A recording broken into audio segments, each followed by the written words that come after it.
Breaking now on the Mike Gallagher Show. Let's welcome the Republican nominee for President of the United States, Donald J. Trump, who joins us. Mr. Trump, thank you. I know it's quite eventful to have you join us on the eve of the third and final debate in what will inevitably be a historic night. So please know on behalf of my listeners who appreciate you joining us, I too want to thank you for taking time to be here, sir. Well, thank you, Mike. You've been great, and your listeners have been great. I hear so much from them, and it's my honor. Well, we appreciate very much a few minutes together. Let's start with tomorrow night, sir. It's not like there's too much pressure on you or anything. I mean, it's been said that depending on how the debate goes, you could seal the deal with the American people, or you could fall short. Do you see the final debate tomorrow night as make or break the way they do?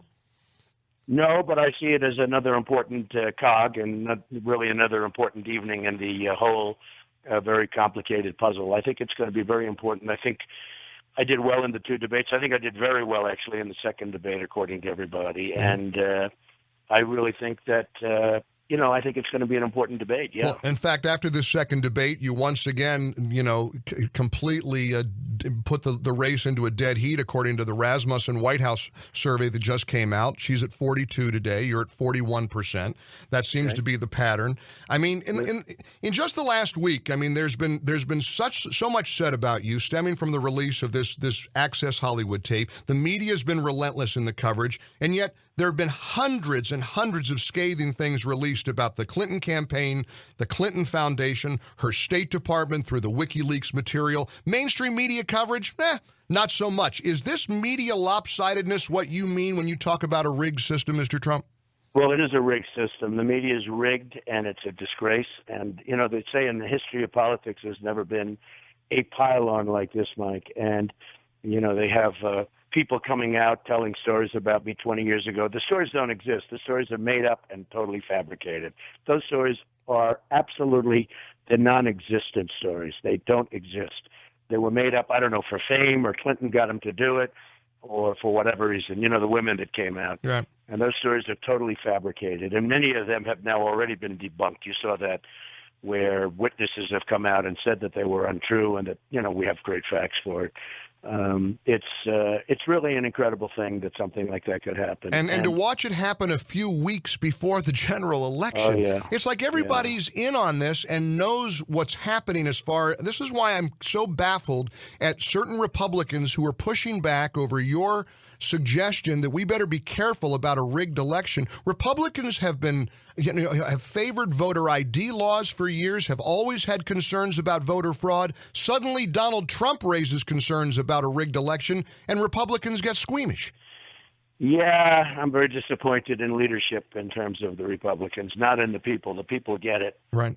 I was in Wisconsin last night. I'll tell you, we had such an incredible evening, and when certain names get mentioned, they start booing like crazy, and they're Republican names. Right.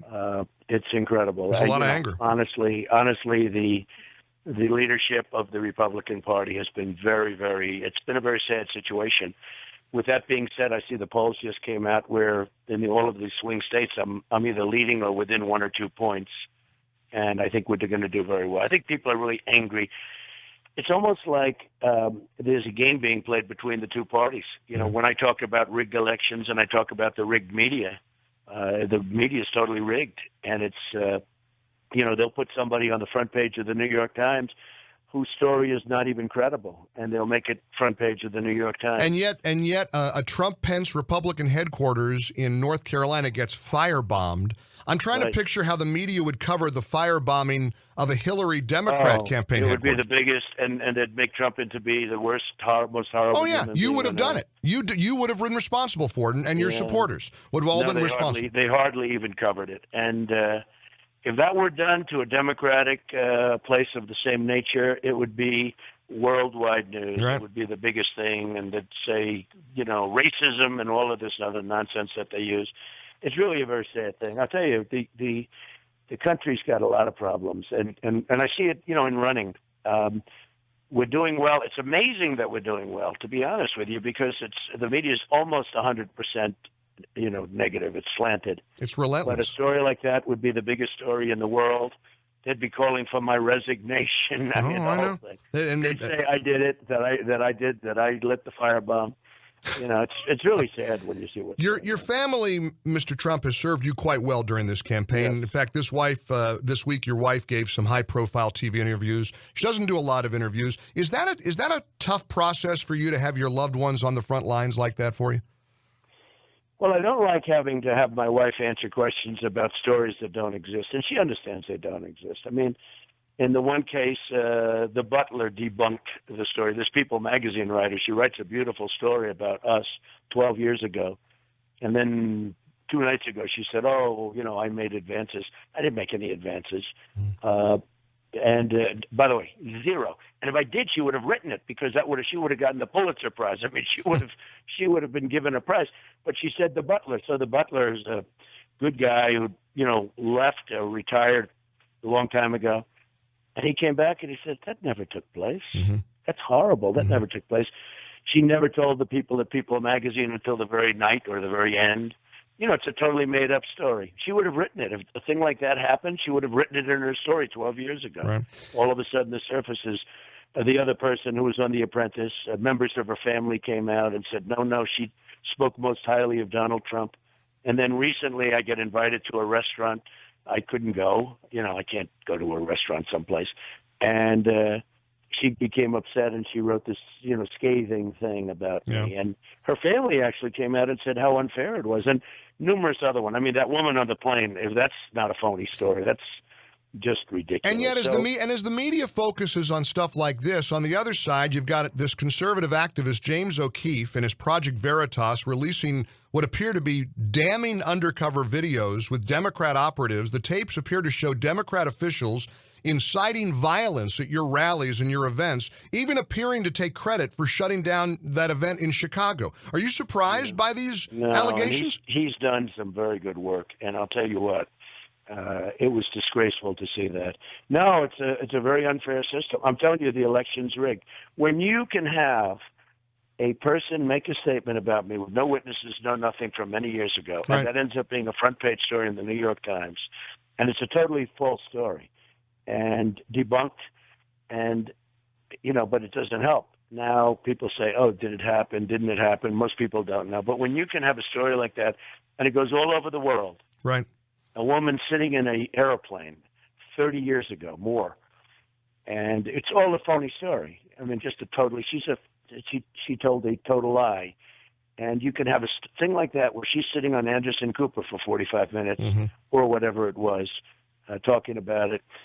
I think it's a very, very sad situation, Mike, and I'm sure you do too. Well, let's talk about the never-ending disagreement that, for example, I've had with friends, even some colleagues, who say that you lack the decorum, maybe the civil tone and tenor of an American president. I keep reminding people about big-picture ideological differences between you and Mrs. Clinton. What do you say to these folks who seem to be inclined to vote for you? They seem to want to vote for you, but they're concerned about your words, your temperament, the way you say things. They think that's too volatile for them.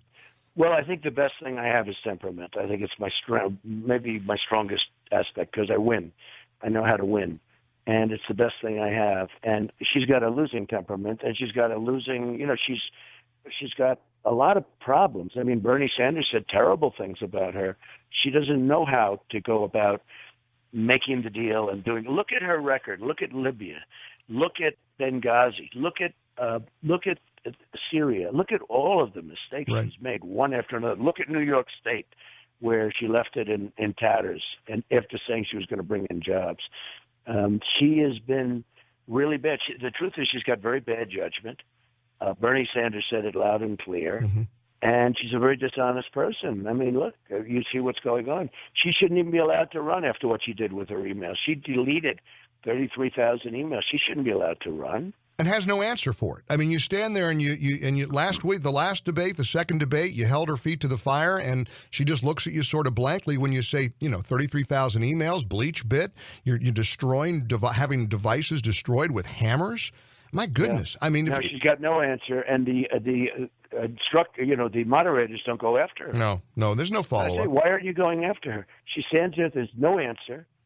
She just goes into another subject. Right. It's disgraceful. And now let's go up and follow up on Trump. Now let's go bash and follow up with him. It's been said, Mr. Trump, that this year has been way more than just a story about a businessman who decided to run for president. It's about a movement that's been created. The millions and millions of Americans who've been grateful for your candidacy. Win or lose. Grateful for them. These are amazing people. Right. These people, Mike, these are amazing people. Passionate. I call them the forgotten man and woman. Yeah. They're forgotten. Yeah. Well, does that movement, win or lose November 8th, does that movement continue beyond November 8th? I think it does, but it will be set back big league if she gets in because she'll try and break it up. I mean, it'll be set back big league. You'll have bad judges in the Supreme Court. You have a lot of bad things happen. And a lot of really bad things. And even people, Republicans who can at least focus on the importance of the court. Even John McCain this week said in an interview, Senator McCain said when he was asked, well, wouldn't there at least be a better Supreme Court with Donald Trump than Hillary Clinton? He said, I don't know. He said a lot of things. You can't even stand with Trump on the Supreme Court, Senator McCain? Well, I know John McCain endorsed me, and then he unendorsed me, and I hear he's, he needed my endorsement when he ran in the primary. I gave it to him, and, wanting to be a team player, and I gave him that endorsement. After the primary, he unendorsed me, and I hear he's doing badly since he unendorsed. I mean, that's his problem. He's got his own. I mean, there's a great thing going on in the Republican Party. The people are incredible, but the leadership, boy, I'll tell you, I've never seen anything like it in my life. Well, I don't think people are going to forget. That's for sure. As our mutual friend Hannity likes to say, they own this. They're going to own a lot of this. Hannity is a great guy, I'll tell you, and he can't even believe when he sees what's happening. None of us can. When I talk about the election being rigged, it was just reported there are almost 2 million dead people that are registered to vote. Right. And Paul Ryan gets up and issues a memo that he disagrees that the election's rigged. Why doesn't he walk over to Philadelphia and St. Louis and Chicago and some of these cities? Yeah. And how could he say the election is, look, nothing's perfect, but this process is unbelievable. And it's certainly rigged with the press. So why would he issue a memo that the election's, is he naive?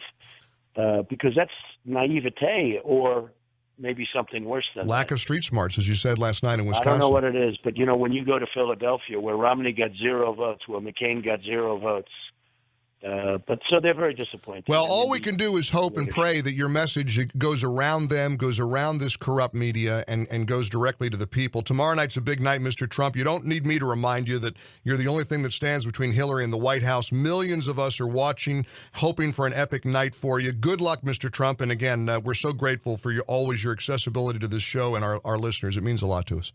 Well, Mike, thank you very much, and you mean a lot to me. You've been so great, and I appreciate it. Thank you. Very All much. The best. We're praying for you. Thanks, Mr. Trump. Donald Trump joining us on the Mike Gallagher Show.